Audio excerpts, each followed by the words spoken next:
Something fluid and silvery grey went slithering to the floor, where it lay in gleaming folds.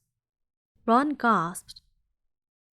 "I've heard of those," he said in a hushed voice, dropping the box of every flavour beans he'd got from Hermione.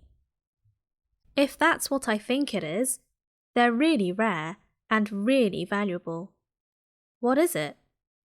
Harry picked the shining silvery cloth off the floor. It was strange to touch, like water woven into material. "It's an invisibility cloak," said Ron, a look of awe on his face. "I'm sure it is. Try it on." Harry threw the cloak around his shoulders, and Ron gave a yell. "It is! Look down!" Harry looked down at his feet, but they had gone. He dashed to the mirror. Sure enough, his reflection looked back at him, just his head suspended in mid-air, his body completely invisible.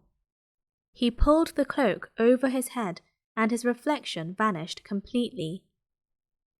"There's a note," said Ron suddenly. "A note fell out of it." Harry pulled off the cloak and seized the letter. Written in narrow, loopy writing he had never seen before were the following words: "Your father left this in my possession before he died. It is time it was returned to you. Use it well.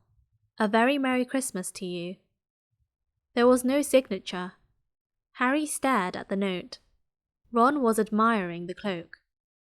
"I'd give anything for one of these," he said. "Anything. What's the matter?" "Nothing," said Harry. He felt very strange. Who had sent the cloak? Had it really once belonged to his father? Before he could say or think anything else, the dormitory door was flung open and Fred and George Weasley bounded in. Harry stuffed the cloak quickly out of sight. He didn't feel like sharing it with anyone else yet. "Merry Christmas!" "Hey, look, Harry's got a Weasley jumper too." Fred and George were wearing blue jumpers, one with a large yellow F on it, the other with a large yellow G. "Harry's is better than ours, though," said Fred, holding up Harry's jumper. "She obviously makes more of an effort if you're not family." "Why aren't you wearing yours, Ron?" George demanded. "Come on, get it on. They're lovely and warm." "I hate maroon," Ron moaned half-heartedly as he pulled it over his head. "You haven't got a letter on yours," George observed. "I suppose she thinks you don't forget your name. But we're not stupid. We know we're called Gred and Forge. What's all this noise?" Percy Weasley stuck his head through the door, looking disapproving. He had clearly come halfway through, unwrapping his presents as he too carried a lumpy jumper over his arm, which Fred seized. "P for prefect! Get it on, Percy, come on. We're all wearing ours, even Harry got one." "I don't want," said Percy thickly, as the twins forced the jumper over his head, knocking his glasses askew. "And you're not sitting with the prefects today either," said George. "Christmas is a time for family." They frog-marched Percy from the room, his arms pinned to his sides by his jumper.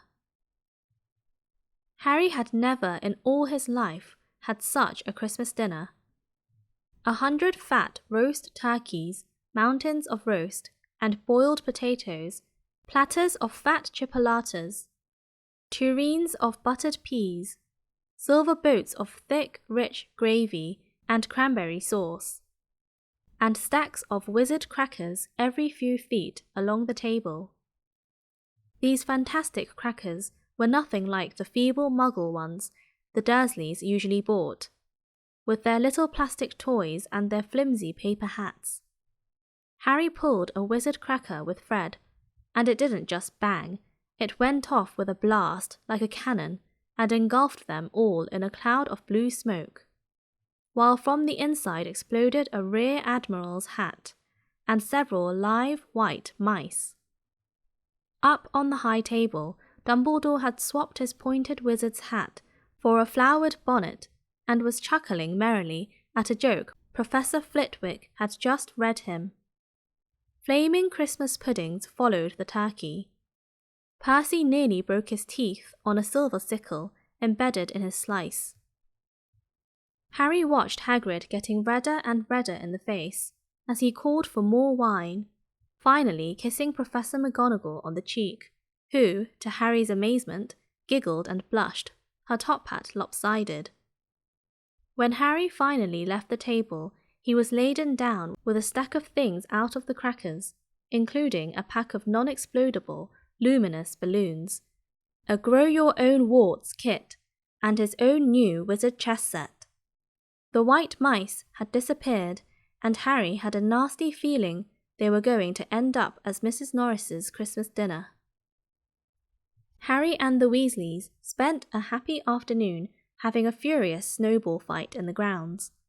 Then, cold, wet, and gasping for breath, they returned to the fire in the Gryffindor common room, where Harry broke in his new chess set by losing spectacularly to Ron. He suspected he wouldn't have lost so badly if Percy hadn't tried to help him so much. After a tea of turkey sandwiches, crumpets, trifle, and Christmas cake, everyone felt too full and sleepy to do much before bed, except sit and watch Percy chase Fred and George all over Gryffindor Tower because they'd stolen his prefect badge. It had been Harry's best Christmas day ever, yet something had been nagging at the back of his mind all day. Not until he climbed into bed was he free to think about it. The invisibility cloak, and whoever had sent it. Ron, full of turkey and cake, and with nothing mysterious to bother him, fell asleep almost as soon as he'd drawn the curtains of his four-poster. Harry leant over the side of his own bed and pulled the cloak out from under it. His father's. This had been his father's. He let the material flow over his hands, smoother than silk, light as air. Use it well, the note had said. He had to try it, now. He slipped out of bed and wrapped the cloak around himself. Looking down at his legs, he saw only moonlight and shadows. It was a very funny feeling. Use it well. Suddenly, Harry felt wide awake. The whole of Hogwarts was open to him in this cloak. Excitement flooded through him as he stood there in the dark and silence. He could go anywhere in this, anywhere, and Filch would never know. Ron grunted in his sleep. Should Harry wake him? Something held him back. His father's cloak. He felt that this time, the first time, he wanted to use it alone. He crept out of the dormitory, down the stairs, across the common room, and climbed through the portrait hole. "Who's there?" squawked the fat lady. Harry said nothing. He walked quickly down the corridor. Where should he go? He stopped, his heart racing, and thought. And then it came to him. The restricted section in the library. He'd be able to read as long as he liked, as long as it took to find out who Flamel was. He set off, drawing the invisibility cloak tight around him as he walked. The library was pitch black and very eerie. Harry lit a lamp to see his way along the rows of books. The lamp looked as if it was floating along in mid-air, and even though Harry could feel his arm supporting it, the sight gave him the creeps. The restricted section was right at the back of the library. Stepping carefully over the rope which separated these books from the rest of the library, he held up his lamp to read the titles. They didn't tell him much. Their peeling, faded gold letters spelled words in languages Harry couldn't understand. Some had no title at all. One book had a dark stain on it that looked horribly like blood. The hairs on the back of Harry's neck prickled. Maybe he was imagining it, maybe not, but he thought a faint whispering was coming from the books, as though they knew someone was there who shouldn't be. He had to start somewhere.